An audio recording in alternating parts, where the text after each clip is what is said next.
गांव के एक कोने में एक पुरानी झोपड़ी थी। उसी में रहती थी दो बहनें, ज्योति और मीरा। माँ बाप कुछ साल पहले आई महामारी में गुजर गए थे। उनके जाने के बाद दोनों बहनें खुद ही एक दूसरे की सहारा थे। एक दिन अपने ही धुन में झूलती हुई मीरा मंदिर से लौट रही थी। हाथ में पूजा की थाली थी, चेहरे पर वही पुरानी मासूम मुस्कान। अब आई है तू, मीरा? सूरज सर पर चढ़ाया और तू फूल चूइया बनकर घूम रही है मंदिर में। दीदी, मैं जल्दी आने वाली थी, लेकिन गौरी काकी की बकरी जाड़ियों में फंस गई थी। निकालने में थोड़ी देर हो गई। तेरा क्या है? तू तो सबकी मदद करती घूमती रहे, चाहे घर में चूल्हा जले या ना जले। दीदी, आप गुस्सा क्यों करती हो? माँ कहती थी, जो दूसरों के काम आए वही इंसान कहलाता है। माँ अब नहीं है मीरा, और उनके कहे बातों की अब इस दुनिया में कोई मूल्य नहीं रही। अब कोई किसी के लिए कुछ नहीं करता। मीरा चुप हो गई। उसके चेहरे पर हल्की उदासी थी। वो झोपड़ी के कोने में रखे उस लकड़ी के संदूक तक गई, जिसमें माँ की यादें अभी सांस लेती थी। संदूक से निकाला हुआ एक साड़ी मीरा चुके अपनी दीदी से बोली। दीदी, जब ये साड़ी माँ पहनती थी ना, तब हमें देखकर मुस्कुराती थी। कहती थी, तुम दोनों एक दूसरे का सहारा बनना। मीरा की बात सुनते ही ज्योति का चेहरा नम हो गया और उसकी आंखें पल भर को भीग गईं। लेकिन ज्योति अपने भावनाओं को छुपाते हुए मीरा से बोली। मैं तुझसे सख्त हूँ मीरा, क्योंकि मैं डरती हूँ। अगर तुझे भी एक दिन कुछ हो गया तो मैं अकेले कैसे जीऊंगी? इस दुनिया ने मुझसे सब छीन लिया है। मैं नहीं चाहती तू भी मेरी तरह कमजोर पड़ जाए, इसलिए तुझे मजबूत बना रही हूँ। दीदी, आप कमजोर नहीं हो। आप ही तो मेरी ताकत हो। अगर आप मेरा हाथ थामे रखो तो दुनिया की आंधी भी मुझे हिला नहीं सकती। मीरा की बात सुन के ज्योति के चेहरे पर उसके माता पिता के जाने के बाद पहली बार हल्की सी मुस्कान आई। उसी समय गांव की पगडंडी पर तीन परछाइयां उनके झोपड़ी की तरफ बढ़ रही थी। धर्मपाल, बिमला और उनका बेटा कमल। वो थे बहनों के सगा चाचा चाची। अरे ज्योति, कैसी है मेरी बच्ची? तू ठीक तो है ना? बहुत मुश्किल से जिंदगी बीता रहे होगे ना, भाई या भाभी के जाने के बाद। हम ठीक है चाचा जी, अब जो है उसी में खुश है। खुश झोपड़ी में। तुम्हारे हिस्से के जमीन को हमारे नाम कर देती तो हम तुम दोनों को अपने यहाँ रहने देते। तुम दोनों बहुत खुश रहती हमारे साथ। हाँ माँ, तुम सही कह रही हो। इनका घर भी पुराना हो चुका है और अब ये जमीन भी यूं ही पड़ी है, बर्बाद हो रही है। ये सब सुन के ज्योति की आंखों में आग सी चमक उठी। हमें किसी की जरूरत नहीं। बाबूजी की जमीन हमारी माँ और बाबूजी के आखिरी निशानी है। उसे हम यूं ही नहीं छोड़ेंगे। अरे बेटी, तुम्हारी जो खेतों की जमीन है वो भी तो बंजर ही पड़ी हुई है ना। और वैसे भी दुनिया समझदारी से चलती है और औरतें खेत नहीं जोतती। देख लेना, एक दिन रोती हुई आ गई हमारे पास, तब समझ आएगा कि रिश्तेदारों से मुंह नहीं मोड़ा करते। ज्योति को ये सब सुनाकर तीनों वहां से निकल गए, लेकिन मीरा ये सब घर के अंदर से सुन रही थी। ये सुन के उसका चेहरा उतर गया। दीदी, क्या सच में हम अकेले पड़ जाएंगे? वो लोग हमारी जमीन लेना चाहते हैं ना? हाँ मीरा, जब तक मैं जिंदा हूँ कोई हमारी जमीन छू भी नहीं सकता। तुझे कुछ नहीं होने दूंगी। रात को चूल्हे के आगे बैठी हुई मीरा अपनी दीदी से बोली। दीदी, माँ की साड़ी मैंने संभाल के फिर से संदूक में रख दी है। और हाँ दीदी, कल भागवत कथा है गांव में, चलोगे ना? मन को थोड़ा शांति मिलेगा सुन के। लोग बातें बनाते हैं मीरा, ताने मारते हैं और सोचते ही कि हम प्रसाद के लालच में जाते हैं। पर हम तो अच्छे हैं ना। हमने कभी किसी की मदद नहीं लिया है। हमें डर कर नहीं, डट कर जीना चाहिए दीदी। नहीं, हम नहीं जाएंगे। भगवान सब में है। तुम यहीं से भगवान को पूजना और मंदिर भी जाना। यही सब बात करके दोनों बहनें जैसे तैसे रात का खाना खा के सोने जाते हैं। अगली सुबह दोनों बहनें अपनी जमीन को देखने जाते हैं, जिसमें दोनों बहनों ने मेहनत करके थोड़ी सी सब्जियां उगाई थी। दीदी, अच्छा हुआ कि माँ बाबूजी के जाने के बाद हमने ये जमीन बेचा नहीं। अभी देखो, हमने मेहनत करके कितनी सारी सब्जियां उगाई है। अब हम किसी व्यापारी को ये बेच के थोड़े पैसे कमा सकते हैं। हाँ, तू ठीक बोल रही है। इसे बेच के कुछ दिन का तो गुजारा हो जाएगा, लेकिन क्या दीदी? ऐसे बेच के हम कुछ दिन ही गुजारा कर पाएंगे, उसके बाद क्या? अरे आप मायूस मत हो दीदी, मुझे सिलाई बुनाई का काम आता है। मैं वो करके घर खर्चे निकालूंगी, आप बस घर संभालना। कोई जरूरत नहीं तुझे ये सब करने की। तू क्या मुझे बेकार समझती है? तू घर पर ही रहना, मैं लोगों के घर काम करने जाऊंगी और मुझे बांस की चीजें बनाना भी आती है जो बाबूजी ने सिखाया था। ये करके मैं घर का गुजारा निकाल लूंगी। ये सब बात करके दोनों कुछ समय अपने खेत में व्यतीत करने के बाद घर आते हैं और अपने अपने अपने काम में लग जाते हैं। रात को जब दोनों सोने जाते हैं तब दोनों बहनें अपनी मुश्किल भरी जीवन के बारे में एक दूसरे से बात करने लगते हैं। दीदी माँ बाबूजी के बिना ये रातें और भी डरावनी लगती हैं। सब कुछ खाली खाली लगता है ना दीदी? हाँ मीरा, पर अब हम माँ बाबूजी दोनों की जिम्मेदारी निभा रहे हैं। हमें हार नहीं माननी। ये जमीन, ये घर, सब कुछ उनका दिया हुआ है। हमें इसे बचाना है, किसी भी कीमत पर। यही सब तो माँ बाबूजी की यादें हैं। ज्योति बहुत ही हिम्मत थी। वो तो किसी से मदद भी नहीं लेना चाहती, लेकिन उसे अपनी बहन को लेके बहुत चिंता होती थी। अगले दिन दोनों बहनें खेत पर पहुंची तो देखा कि जमीन के बीच एक खुंटी गाड़ी हुई थी। दीदी, ये जमीन के बीचों बीच खुंटी कौन गाड़ गया? ये तो कल यहाँ नहीं थी। और नहीं, हमने इसे गाड़ी है। जरूर इसे कोई यहाँ गाड़ गया है। ये जरूर हमारे चाचा चाची का काम होगा, लेकिन ये काम बिना किसी सरकारी आदमी के नहीं होता। इसका मतलब हमारे खेत को ये लोग बांटने की साजिश चला रहे हैं। उसी वक्त दूर से धर्मपाल आता दिखा और उसके साथ बिमला और उनका बेटा कमल भी था। तीनों के चेहरे पर अजीब सी मुस्कान थी। अरे बेटियों, घबराते हो रही हो? हम तो बस मदद करना चाहते हैं। तुम्हारे माँ बाप के जाने के बाद जमीन की देखभाल जरूरी है। तुमसे अकेले तो होगा नहीं। चाचा जी, आपकी मदद की जरूरत नहीं है हमें। ये जमीन हमारी माँ बाबूजी की निशानी है। इसे किसी के हवाले नहीं करेंगे। अरे बच्चियों, ऐसे कैसे नहीं दोगे? ये जमीन तो तुम्हारी और हमारी। कमल के दादाजी ने अपने दोनों बेटों को बराबर हिस्सा करके दिया था, लेकिन शायद तुम्हारे पिता अपने आखिरी दिनों में तुमसे ये बात बोलना भूल गए। इतने साल तो हम साथ ही खाए पिए हैं। हम तो तुम्हारे भलाई ही चाहते हैं। अब ये दुश्मनी क्यों?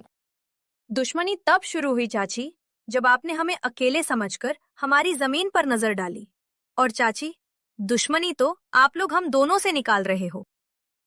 अरे मीरा, इतनी गरज क्यों रही हो? छोटी हो छोटी बनकर रहो। ऐसे बड़ों के बीच मत बोल, समझी? अरे जाओ, कैसे बड़े लोग? जिनकी सोच छोटी होती है वे उम्र में बड़े होके भी सम्मान के हकदार नहीं होते। मीरा, तुम कुछ मत बोल। और हाँ, अब अगर आप लोग हमारे खेत के पास भी आए तो अच्छा नहीं होगा। हम कमजोर दिखते हैं पर डरते नहीं। धर्मपाल ने सबको चुप कराकर कहा। ठीक है बेटियों, हम कुछ नहीं कहेंगे, लेकिन कानून अपना काम करेगा। जब जमीन के सरकारी कागजात आएंगे तो देख लेना। जब तुम्हारे नाम नहीं निकलेंगे तो खुद समझ जाओगी कि जमीन किसकी है। तीनों वहां से चले गए। ज्योति और मीरा कुछ देर तक खामोश खड़ी रहीं। दीदी, क्या वो सच में कागज बदलवा सकते हैं? कुछ भी कर सकते हैं मीरा। लालच में आदमी अंधा हो जाता है। हमें किसी पे भरोसे नहीं करना चाहिए। अब हमें बहुत संभाल के रहना पड़ेगा। उसी दोपहर दोनों बहनें सरपंच के पास पहुंची। चौपाल में गांव वाले बैठे थे और वहां पहले से ही धर्मपाल बैठा हुआ था। सरपंच जी, हम आपके पास न्याय मांगने आए हैं। हमारे चाचा चाची जमीन हड़पना चाहते हैं और शायद पटवारी से मिलकर फर्जी कागज बनवा रहे हैं। हम अनाथ हैं। इसका मतलब ये नहीं कि हम बेबस हैं। हमें अपने माँ बाबूजी की जमीन किसी हाल में नहीं देनी। कृपया आप हमारी मदद करें। धर्मपाल जी, अगर ये सच है तो ये गांव की मर्यादा के खिलाफ है। परिवार के नाम पर ठगी करना यहां नहीं चलेगा। सरपंच जी, ये लड़कियां हमें बदनाम कर रही हैं। हम तो बस जमीन की चिंता कर रहे हैं। इन दोनों बच्चियों को क्या पता ये जमीन के बारे में। ये जमीन के बाद तो इनके पिता और मैं ही जानते थे। मेरा भाई तो अब इस दुनिया में नहीं रहा, इसलिए अब मुझे ही तो सब कुछ देखना पड़ेगा। गांव वालों में फुसफुसाहट होने लगी। हमने इन बच्चियों को बचपन से देखा है। ये झूठ नहीं बोल सकती। धर्मपाल के मुंह में राम, बगल में छुरी। हम सब समझते हैं इसके बारे में। सरपंच ने इस बात को अगले दिन पंचायत में विस्तार से निकालने की बात की और फैसला अगले दिन देने की बात कही। बहनों की आंखों में पहली बार उम्मीद की चमक थी। रात को झोपड़ी में दोनों बहनें आपस में बात करती हुई। दीदी, क्या कल हमारा साथ देंगे गांव वाले? देखते हैं क्या होता है। मुझे किसी पर भी भरोसा नहीं रहा है। आखिर माँ बाबूजी के जाने के बाद मदद ही कहाँ की किसी ने हमारी। हमें बस भगवान पर भरोसा रखना होगा। माँ बाबूजी तो नहीं है, पर उनका आशीर्वाद जरूर है हमारे साथ। अब देखना दीदी, हमारे साथ कुछ बुरा नहीं होगा। रात गहरी हो चली थी। दूर कहीं उल्लू की आवाज गूंजे और हवा में कुछ सिसकियां थीं और उन सिसकियों में मीरा की भी सिसकियां शामिल थी। दोनों बहनों को चिंता की वजह से नींद भी नहीं आ रही थी। दीदी, विश्वास ही नहीं होता है ना कि हम अब अकेले हैं। कभी कभी तो ऐसा लगता है कि बाबूजी अचानक आएंगे और मुझे गले लगा लेंगे।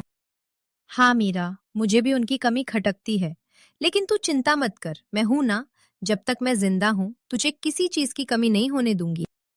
लेकिन दीदी, जब माँ बाबूजी गए तब सबने कहा था हम हैं तुम्हारे साथ। फिर धीरे धीरे सब दूर होते गए। चाचा चाची तो जैसे बस हमारे हिस्से की जमीन के लिए ही हमारे करीब थे। ज्योति की आंखों में आंसू थे, लेकिन उसने उन्हें छिपाया। उसे अपनी बहन के सामने कमजोर नहीं पड़ना था। दुनिया बहुत चालाक है मीरा। रिश्ते अब खून से नहीं, धन दौलत से बनते हैं। लेकिन हम भी अब चुप नहीं रहेंगे। अगर हमें अपने अधिकार के लिए लड़ना पड़े तो लड़ेंगे। सुबह होते ही गांव में एक अफवाह फैल गई कि धर्मपाल अब पंचायत से कहकर जमीन अपने नाम करवाने की तैयारी कर रहा है। गांव की गलियों में लोग कानाफूसी करने लगे। अरे सुन सुग्गो, धर्मपाल ने तो कमाल कर दिया। अपने ही भाई की बेटियों को बेघर करना चाहता है। हाँ काकी, कैसा रिश्तेदार है, अपने ही भतीजों को बेघर करने में तुला हुआ है। इन बातों की भनक ज्योति को लगी तो वो मीरा को लेकर सीधा सरपंच के वहां पहुंची। सरपंच जी, हमें आपसे इंसाफ चाहिए था। मेरे माँ बाबूजी की जमीन पर मेरे चाचा जबरदस्ती का दावा कर रहे हैं और आप लोग उनका साथ दे रहे हैं। मुझे आपसे ये उम्मीद नहीं थी। हम कोई अबला नहीं है, हम ऐसे चुप नहीं रहेंगे सरपंच जी। ऐसे कैसे कोई भी आके हमारी जमीन हड़प लेगा? थोड़े समय बाद धर्मपाल, बिमला और कमल भी वहां पहुंच गए और वहां पर नाटक करने लगे। सरपंच जी, हम तो बस इनकी भलाई चाहते हैं। भाई की मौत के बाद हमने ही इन्हें पाला है। आप तो ये अच्छे से जानते हैं। और अब जब लड़कियां बड़ी हो गईं तो हमें बदनाम कर रही हैं। जरा सोचिए, क्या यही इंसानियत है? ज्योति बेटी, तुम्हारे चाचा तो ठीक कह रहे हैं। तुम लोग तो एक ही परिवार के हो। परिवार के बीच ये झगड़ा क्यों? वैसे भी सरकारी कागजात के हिसाब से तुम्हारी जमीन में इनका भी हक है। ऐसे कैसे सरपंच जी? ये लोग हमारी मजबूरी को देखकर हमारा फायदा उठाने आए हैं। ये कोई परिवार नहीं है। ये बस जमीन के लालच में परिवार होने का दिखावा कर रहे हैं। ये सब बात चल ही रही थी कि तभी पटवारी भी वहां आ जाता है। हरीशचंद्र की जमीन कानूनी तौर पर सिर्फ उनकी नहीं है, इसमें उनका भाई धर्मपाल का भी हिस्सा है। ऐसे कैसे? तुम लोग तो बस कागजात के बारे में बोल रहे हो, लेकिन क्या सबूत है कि हमारी जमीन का चाचा जी भी हिस्सेदार है? हाँ ज्योति बेटिया, बात तो सही कह रही है। तुम लोग कुछ पुख्ता सबूत भी पेश करो, तब जाके मैं पंचायत बुलाकर सही फैसला ले पाऊंगा। सरपंच के मुंह से ये सुनने के बाद धर्मपाल, बिमला और कमल थोड़ा हताश जैसे नजर आए और वे लोग वहां से निकल गए।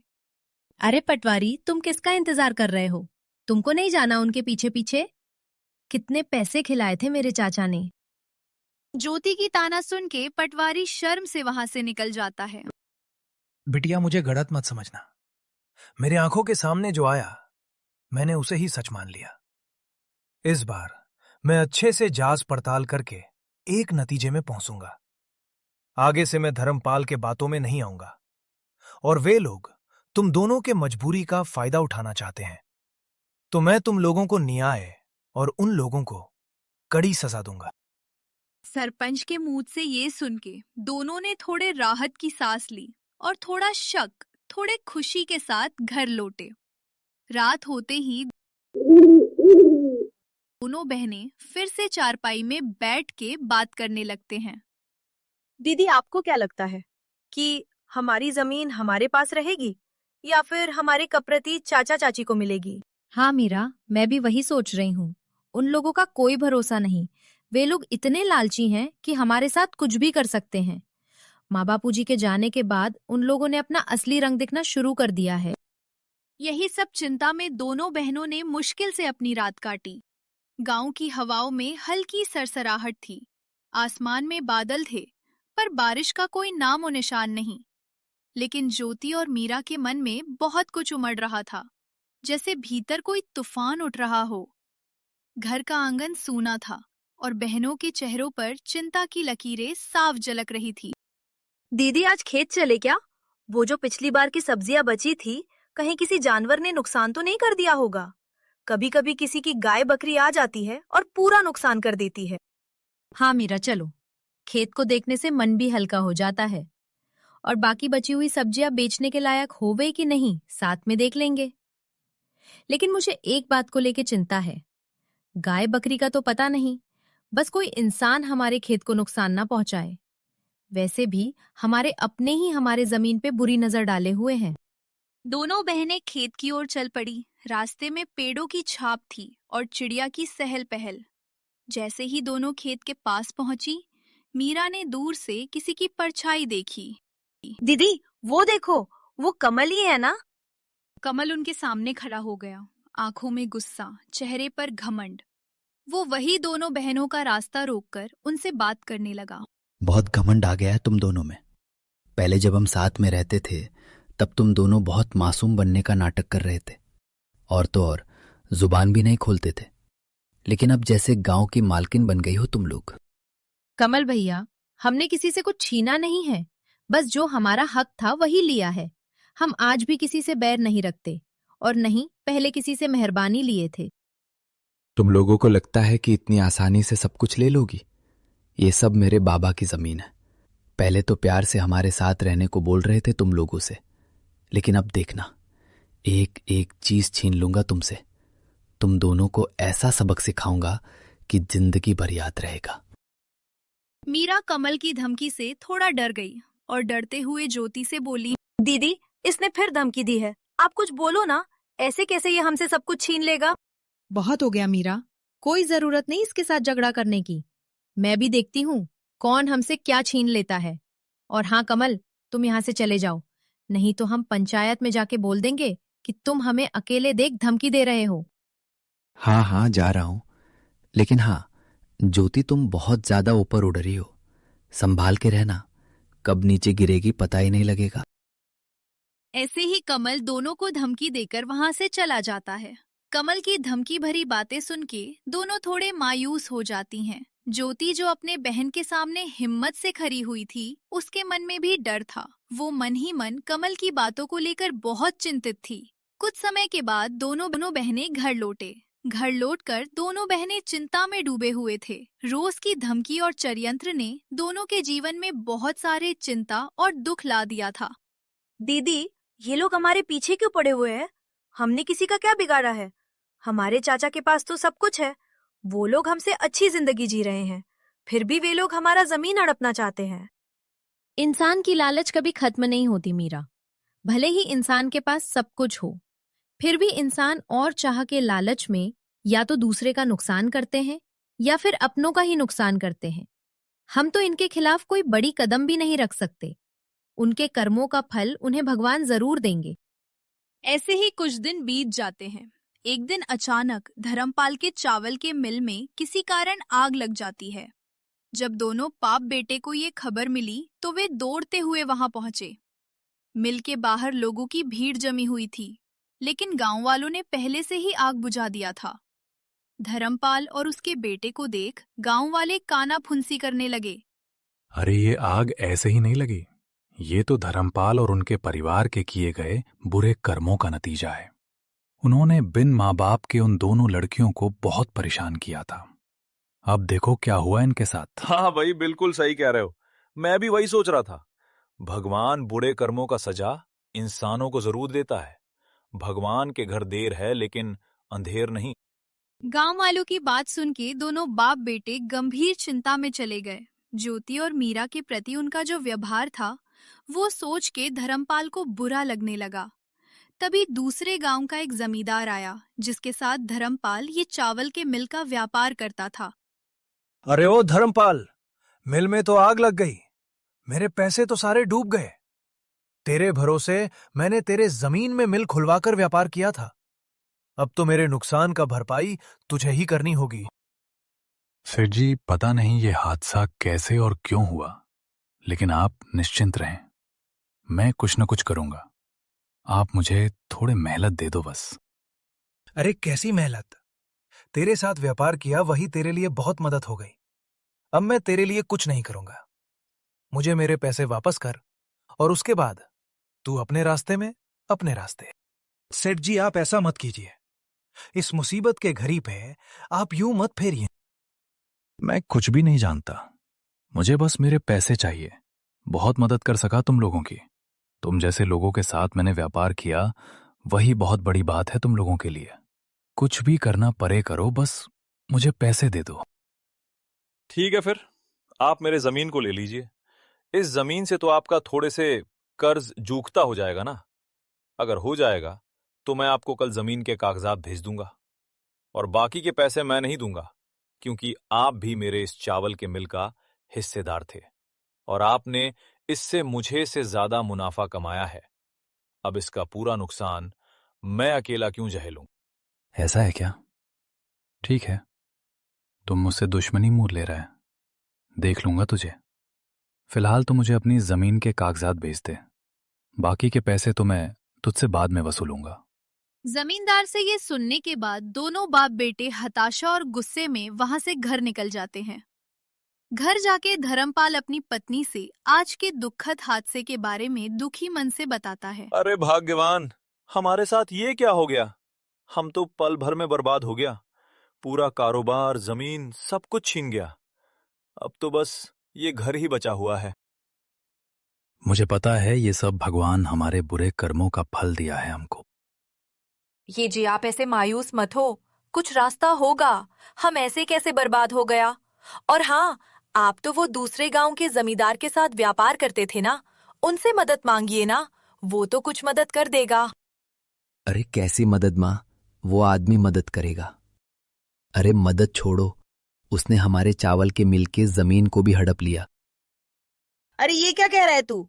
अगर किसी से मदद नहीं मिला तो हम क्या करेंगे इस मुसीबत के घड़ी में? हाँ माँ, बाबूजी बिल्कुल सही कह रहे हैं। हमने पाप किया है, हमें अब इसी दुनिया में पापों का फल भुगतना पड़ेगा। पता नहीं बिना पैसों के अब ये घर कैसे चलेगा। हाँ कमल बेटा, तू सही बोल रहा है। अब हम ये घर कैसे चलाएंगे? हमें तो गांव में कोई मदद भी नहीं करेगा। ज्योति और मीरा के ऊपर किए अन्याय के लिए गांव वाले भी हमसे नाराज हैं।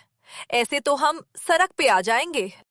ये सब बात करके तीनों बहुत उदास हो जाते हैं और तभी इस उदासी भरी माहौल में बिमला बोल पड़ती है। ये जी, मेरे मन में एक विचार आया है। क्यों ना हम ज्योति और मीरा के पास जाके उनसे मदद मांगे और साथ में उनसे हाथ जोड़ के माफी भी मांग लेंगे। मदद? कैसी मदद माँ? वे दोनों हमारी कैसे मदद करेंगे? उनके पास तो मदद करने के लिए कुछ भी नहीं है। और नहीं, वे मदद करेंगे। आखिर इतना दुख जो दिया उनको हमने। अरे क्या बोल रही हो तुम? पागल हो गई हो क्या? कितना परेशान किया है उनको। अब किस मुंह से जाऊंगा उनके पास मदद मांगने? और वे तो खुद ही कितनी मुश्किल से जी रहे हैं, हमारी क्या मदद करेंगे वे? अरे आप लोग थोड़े शांत हो जाएं। हम उनसे पहले दिल से हाथ जोड़कर माफी मांगेंगे और उसके बाद हम उनके जमीन पर खेती करने की इजाजत मांगेंगे और खेती का जो भी मुनाफा होगा उनको भी आधा देंगे और हमारा भी जैसे तैसे गुजारा हो जाएगा। और हाँ, मैं इस बार लालच में नहीं बोल रही हूँ, मैं बुरी परिस्थितियों के चलते बोल रही हूँ। तुम बात तो ठीक ही कर रही हो, हमें तो कोई मदद करेगा नहीं और हमें तो ज्यादा कुछ काम भी नहीं आता, बस थोड़ा खेती बाड़ी जानता हूं मैं। और अगर वे लोग मदद के लिए मन जाएं तो कमल भी मेरी खेती में मदद कर देगा। हाँ बाबूजी, मैं करूंगा मदद। चलिए बात करने जाते हैं उनसे, और अगर वे मदद नहीं भी करे तो कम से कम माफी की उम्मीद तो रख ही सकते हैं। ये बोल के तीनों ज्योति और मीरा के घर पहुंचे। चाचा जी, आप लोग अब यहाँ क्या लेने आए हो? ज्योति बेटी, हमारा चावल के मिल पे आग लग गई है। हम तो पूरा बर्बाद हो गए। हाँ, मुझे पता चला आपके बारे में और मुझे इस बात का खेद है, लेकिन आप हमारे पास क्यों आए हो? क्या आपको लगता है कि आग हमने लगाया है? नहीं ज्योति, तुम हमें गलत समझ रही हो। हम तो तुम दोनों से माफी और मदद की आस लेके आए हैं। बिमला ने गिड़गिड़ाते हुए ज्योति और मीरा को सब कुछ बताया और ये सब बात होते समय धर्मपाल और कमल शर्मा से अपनी सिर झुका लिया था। मीरा बिमला की बात सुन के बोली, हम मदद करेंगे चाची, जो हुआ सो हुआ। आखिर आप लोग हमारी चाचा चाची हैं। क्या बोल रही तू मीरा? पागल हो गई है क्या? भूल गई कितना दुख दिया है इन लोगों ने हमें? और हमारे बुरे समय में ये लोग कहाँ थे? अब क्यों मदद करेंगे हम इनकी? ऐसे मत बोलो दीदी, आज माँ बाबूजी होते तो वे भी इन मुसीबत में इनकी मदद करते। और माँ बाबूजी कहा करते थे कि माफी बहुत बड़ी जीत है और माफ करने वाला ही असली विजेता है। फिर भी मीरा, मैं इन लोगों की करतूत नहीं भूलूंगी। मैं मदद करने के लिए तैयार नहीं हूँ। दीदी, आपको मेरी कसम, कृपया आप उनकी मदद कर दीजिए। और वैसे भी इनको हमारे जमीन पे खेती करने देंगे तो हमारी भी बहुत मदद होगी और हम आगे से हंसी खुशी एक साथ रह पाएंगे। मान जाओ ना दीदी, मुझे माँ बाबूजी की कमी बहुत खलती है। इनके साथ होने से मुझे अच्छा लगेगा। मीरा का मासूम चेहरा देख उसके खातिर मान जाती है और धर्मपाल, बिमला और कमल ने भी हाथ जोड़ के दोनों से माफी मांगते हैं और वादा करते हैं कि आगे से कभी भी उनका बुरा नहीं सोचेंगे।